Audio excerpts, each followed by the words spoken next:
торгах в понедельник снизился на 10, теперь он составляет 13 720 рублей. Российский рубль вырос на 2 до 295 белорусских рублей.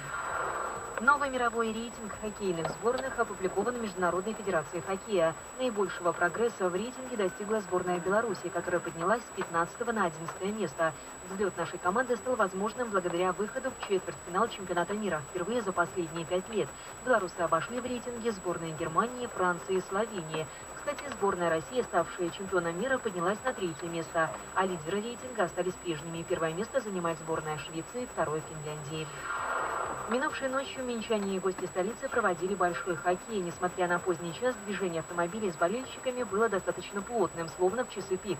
Как сообщила пресс-служба ГУВД Мингрисполкома, в фан-зонах столицы праздничные мероприятия прошли без происшествий. В них приняло участие свыше 210 тысяч человек. Я напомню, что хронометрист чемпионата мира по хоккею швейцарские часы Тисо. Посетите крупнейший в Беларуси бутик Тисо на Первомайской 4.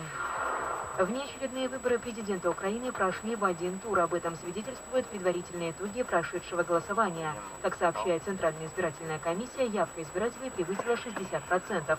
С большим отрывом лидирует бизнесмен Петр Порошенко. Он набирает более 54% голосов избирателей. На втором месте экс-премьер Юлия Тимошенко. За нее проголосовали 13 с лишним процента. Замыкает тройку лидеров Олег Ляшко из Радикальной партии Украины. За него проголосовало чуть более 8% избирателей. Сообщается, что сегодня власти самопровозглашенной Донецкой республики объявили в регионе военное положение.